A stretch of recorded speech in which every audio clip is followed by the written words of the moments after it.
push it more.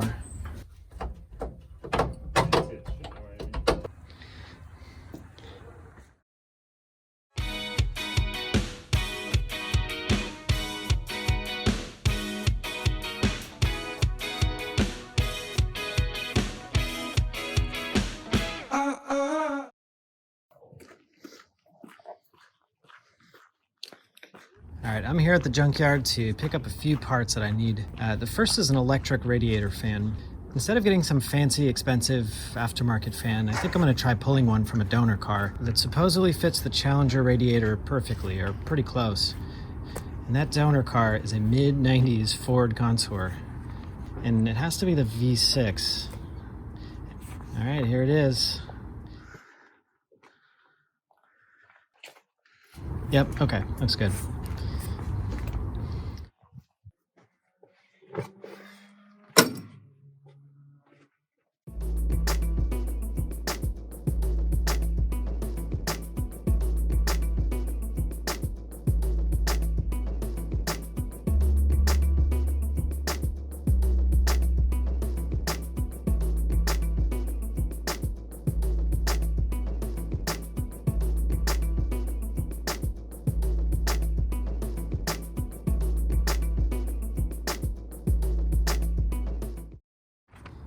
All right, finally pulled this thing out of there. That was pretty tough. I had to take out the whole radiator and AC thing, but it looks like it's in pretty good condition. Okay, on to the next parts. So that new cable throttle body I bought didn't come with a few sensors that it needs, and instead of getting aftermarket stuff, I wanted to try and find some OEM parts for it. Ah, look at that, a Junkyard LS motor. They do exist out there. Anyway, so I'm looking for a Jeep Cherokee or a Ram truck with the 4.7 Magnum V8. That's where I'm gonna find the throttle position sensor and the idle air control valve. Something, I think it's the early 2000s or so. Ah, here we go. This looks like the one. Looks like it's in pretty good condition too. Let's pull these guys off of there. So I'd say that was a pretty successful day at the junkyard. I did find all of the throttle body sensors. In fact, I got 2 of each, so you know I have a backup. And I did find one Ford Contour with a fan that looked to be in pretty good condition. Gosh, I hope it works. I didn't test it there. I'm gonna test it right now. Let's see.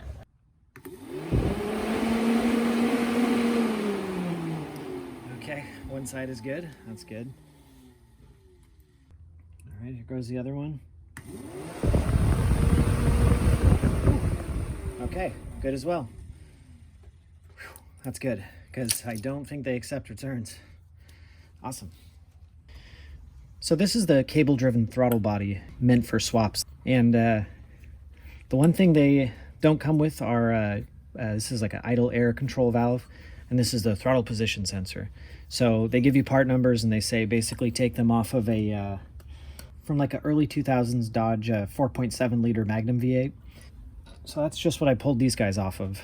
Found these on a Jeep Grand Cherokee, and you know, I just got the best condition ones I could find. The junkyard had tons of them, so. And we'll see if this fits. All right, there you go. Yeah, looks good. Perfect. It even matches.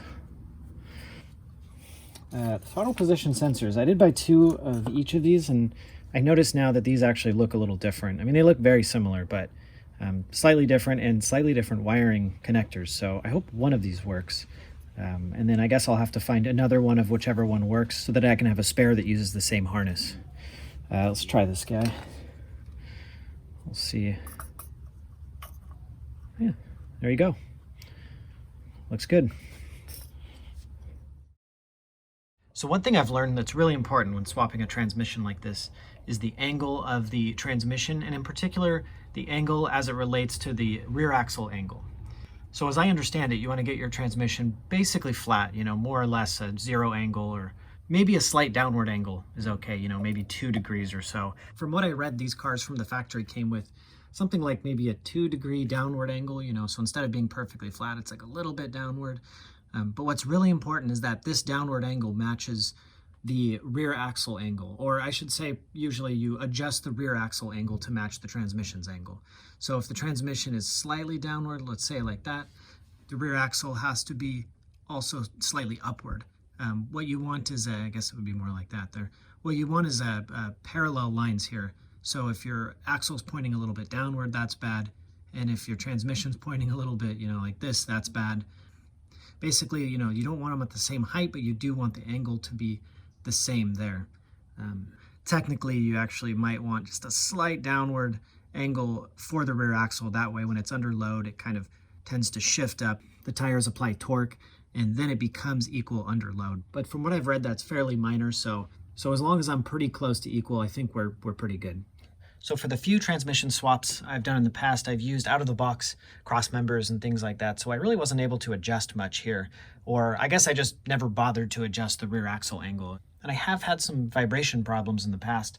I'm not sure if that was causing it or if it was something else, but that's what happens when you don't get these angles right. Basically, your two U-joints need to be the same angle, otherwise it causes vibration in your drive shaft, and it's really annoying, especially at high speeds. So since I'm making a custom mount for this guy, this is an opportunity to get that transmission mounted just perfect, exactly where I want it. Of course, mounting it up is also good for your ground clearance and other things like that, so that's what I'm shooting for. I'm pretty much going to make this thing as high up as I can, and I think the limiting factor will be the drive shaft itself. As you can see, where it sits now, there's a little bit of room here, and a little bit of room is fine. I think that the adapter that goes on this guy will be a little bit smaller, maybe like 1/4 of an inch or something. So, I mean, where it sits now is more or less where I want it, but I do want to just dial this in, get it perfect.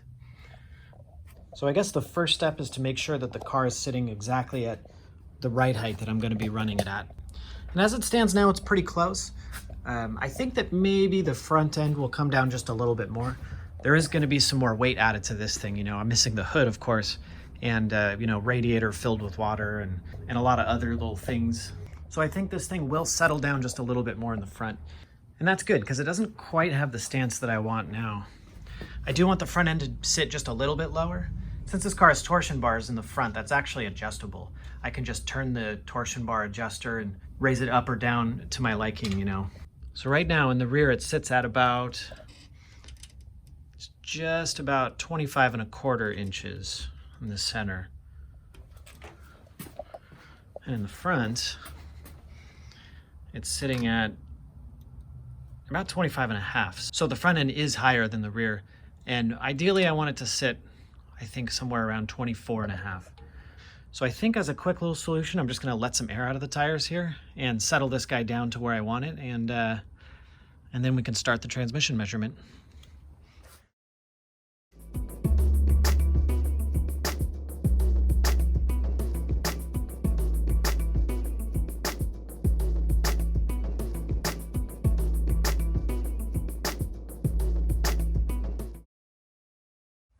All right, that's better. That's just about where I want it. Just a slight downward rake is how I like it. All right, let's see what angle we're at with the transmission. All right, so I got this free app here that'll give you the degrees of the angle, whatever. And probably a good thing to double check is that it's accurate first before committing to this. I'd say that's pretty close. All right. Good enough, I guess.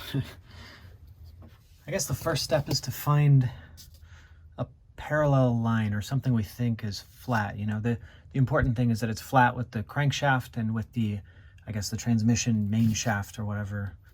There is one way that's kind of a sure way to do it, and that's to just use this, the tail shaft face. This should be perpendicular right here with the tail shaft angle. I suppose I can just take the straight edge here. All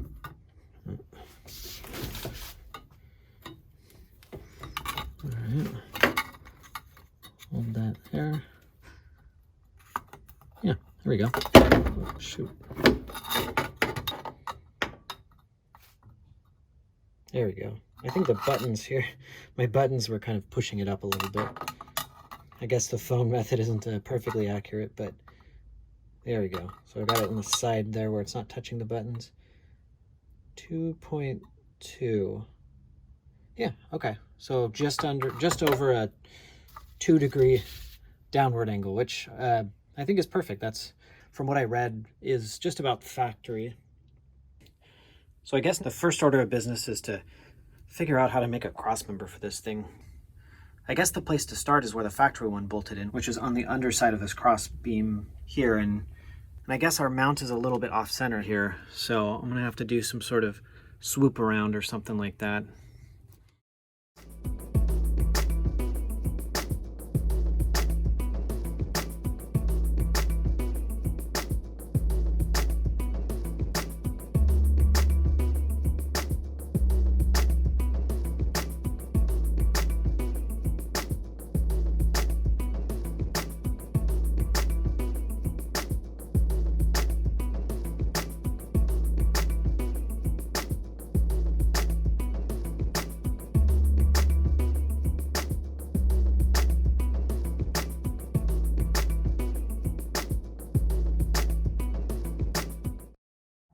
All right, I went off the video from underneath the car, and I think that's probably a closer shape. So let me cut this out, and then we can trim little by little as we go.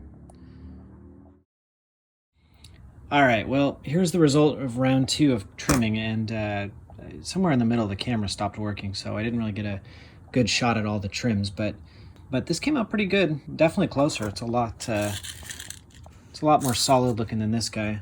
I'll crawl under there and show you what it looks like with the transmission, but I think I want to do a third round here where I refine just a little bit more up here and, you know, get this dialed in a little bit better. And I think I want to add even more support down here, maybe come down to here, because the transmission still does hang below this, so I might as well more or less match the bottom of the transmission so I get as much support as I possibly can out of this thing.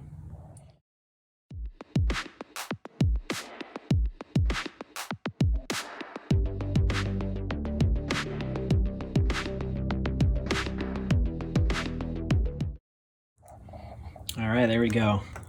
That's the evolution of my transmission cross member there. I suppose this thing is supposed to be symmetrical, so I think what I'm going to do is I'm going to fold, this is my final template, I'm going to fold this guy in half and maybe split the difference and kind of go from there.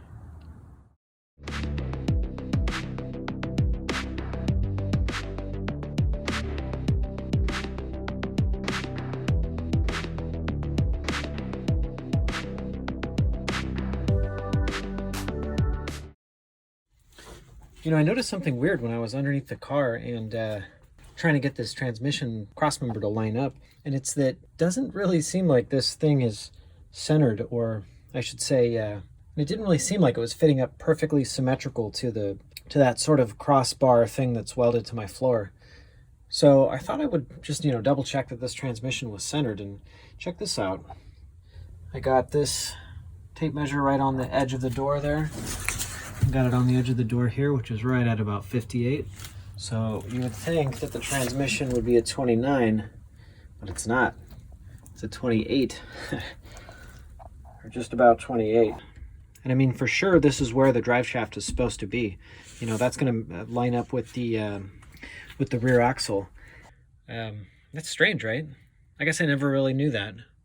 I kind of figured that they were all centered, but I guess they're not.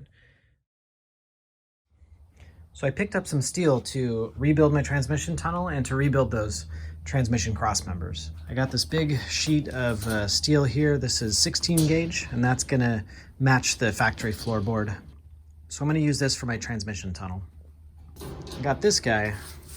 This is a 3/16 inch sort of steel strip, and this is what I'm gonna end up bending up around the transmission to sort of rebuild that torsion bar cross member that I ended up having to cut. And then lastly is this 10 gauge steel here. This is the first thing I'm going to work on. This is what I'm going to use for my transmission cross member. I have those templates that I made here, and I'm going to cut out a couple of pieces, and yeah, we'll see how this comes out.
All right, there we go.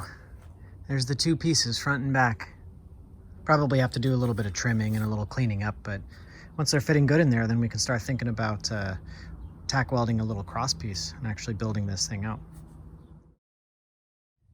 So I've been looking forward to this guy. Finally got it in the mail. This is my conversion shifter, and this is the shifter that will bolt right there on the top of this guy and pretty much turn it into a normal shifting transmission. This guy I got from Core Shifters, and it's meant to, you know, just shift with a normal Hurst shift knob or shift lever there, and shift from the top like a typical T56 or whatever. There are a few companies that make these, but this guy is a little bit cheaper, and like I said, you know, it seems really common. All of the forums and all that I read, everybody seems to, or a lot of people seem to go with this Core shifter. So let's see how this guy fits in there. Guess I gotta unbolt that guy and just bolt this guy up.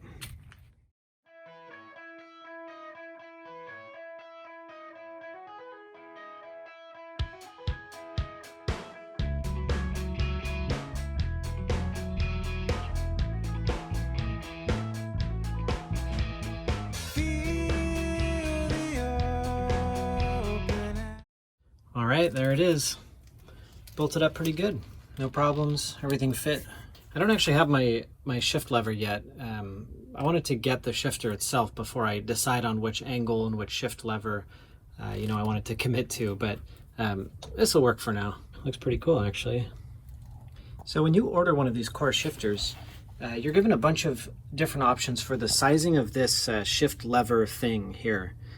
What they tell you to do is to pick your style here. First, pick your shift lever, the height that you need, and then match. Oops. All right, and then match the shift lever size that you want. I picked up this guy, which is meant for about a 6-inch shift lever. That was a choice I made. So it was a little bit on the smaller side. They offered, I think, like a 5-inch, 6-inch, and then, you know, up 10, 12, whatever. But in the Challenger, this sits up pretty high. It sits up a lot higher than the factory shifter would have sat, which is like way down over here and to the left. So I went with a pretty short shifter here. And just shifting this thing, I can tell that there isn't a lot of throw. Even with this, I would guess that this wrench here is probably about 12 inches. And as you can see, let's see if I can get a good angle here. It doesn't move far when you shift it into gear. So that's going to be a pretty short throw shifter. I suppose a little bit shorter, you know, as long as you're precise in your shifting, can give you a little bit quicker shift. And then one other thing that they offer is a slant, or I think they call it an offset, to this shift lever here. And I actually did get I want to say like a 10-degree offset, so it's not straight up and down, it actually tilts a little bit this way. The reason I did that was that it seemed as though this transmission was pretty far over. I mean, it is in the center here, more or less, you know, offset a little bit, but it's a wide car, so, you know, I did want to tilt it a little bit towards me. That seemed more comfortable.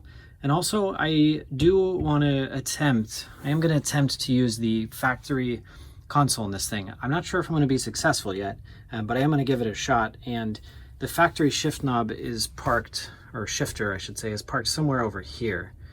You know, back a few inches, you know, I want to say somewhere like around here, because it actually bolts to the side of that 4-speed transmission. So I'm already kind of moving it into the center of the console, and, you know, I don't know if I'm going to be able to fit it in there, but I figure just tilting it a little bit, you know, when I go over into 6th gear, whatever, even like reverse, I don't think I can do it with no shift knob, but, you know, I'm over there, it's going to be, I mean, that's more or less straight up and down. So, you know, it would have been leaning into it, and I thought just that little extra room is going to give me maybe a little more hope to use this factory console for this guy. So this is meant to fit your, I mean, pretty much like the Hurst shift levers. I think there's a few other companies, maybe like B&M makes some, and I think Locar makes some too. But, you know, I did think about trying to get the factory pistol grip. Obviously is a solid choice for, you know, it's kind of the only choice for this car, but I'm pretty sure that that's going to lean pretty far forward. Those shifters do end up and down more or less, with it coming back a little bit, but then the shift knob tilting forward.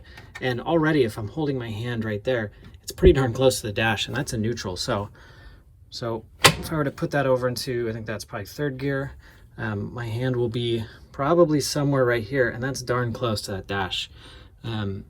So I don't know how comfortable that's going to be. My estimate was that an ideal shift lever location would be backwards 4 inches and then over a couple, like 1 inch or 2 if I could.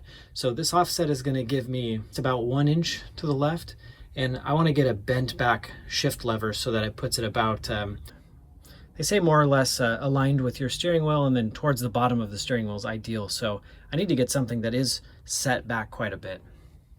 I do have my shifter knob picked out. I'm gonna go with this guy here, and I actually pulled this off of my automatic shifter that I sold, but I kept the shift knob because I kind of dig this like old school. This is very 70s, and actually this thing is vintage. It's all beat up, and it came with the car. I've been shifting with it with the auto anyway for a while, so I think it'll do good. That's definitely a period appropriate shifter right there. I know it's not the classic, pistol grip that you kind of expect from Mopars, but this isn't exactly the classic transmission either, so I'm hoping that guy won't look too out of place in here. All right, so I have a few candidates for shift levers. They actually don't really have that many options. I mean, they have a lot of options, but when you're really trying to get it right in the precise location, you'd be surprised. Like, I really only found 3 shift levers that I think are going to work. So I printed out the diagram of each one, and I'm going to cut out cardboard templates, and I'm going to make these 3 shifters and see which one I like best. And the sunlight breathing out a prayer that it stays right, pretty distractions and days full of dreaming. Leave me unprepared.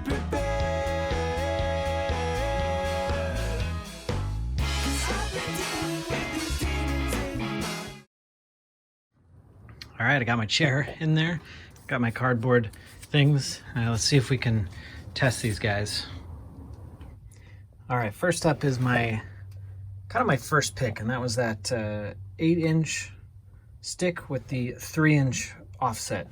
And I gotta say right off the bat, this is neutral here, so right in the middle. That's a pretty good shifter location. It is a little bit tall, so I don't know, I might want to drop it down basically like another inch.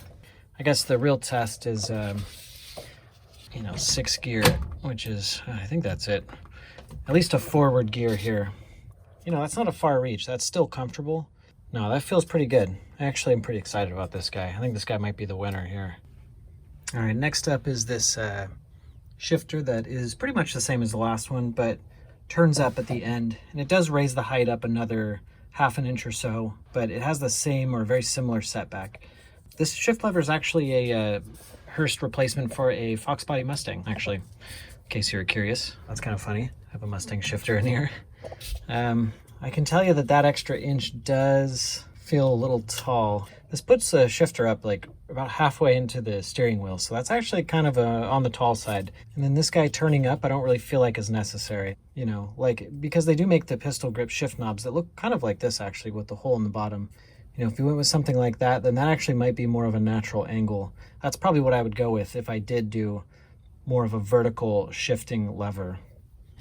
All right, last but not least is this kind of funky one that is set back a little bit and then it's offset a little bit. And that's actually not too bad. I kind of like that position.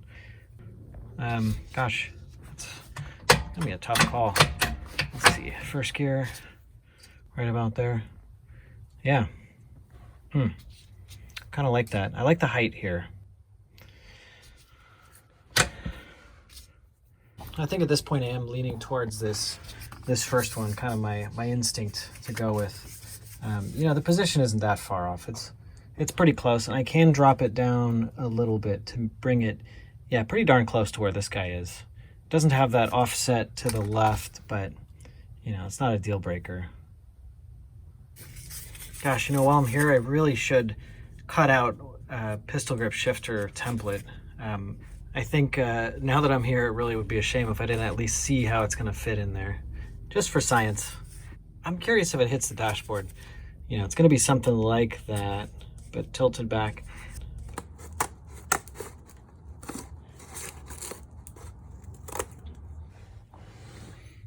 All right, yeah, that is pretty tall. You know, by looking at this template, I think that there might be enough room to put that second hole above it, and you know, you can drop it down about 3/4 of an inch. So there's a chance to lower it just a little bit, but the bad news is, whoa. But the bad news is, it does seem like this thing will hit the dashboard. Look at that. Right now we're all the way back, and there's only a little bit of clearance. Even when you go into neutral, oh, it's just barely. Of course, when you go into like first gear, it does hit the dashboard. So here, while I'm here, let's see if we can move this guy down to the lower location. All right, so let's say that you're running that, what was the top bolt in the bottom, and then, you know, I can feel it right here. You would have to drill somewhere right about here, so you might be able to do it. So I wonder if that gives you enough clearance. Oh man, it just barely fits. I guess you could do it by doing the second bolt hole.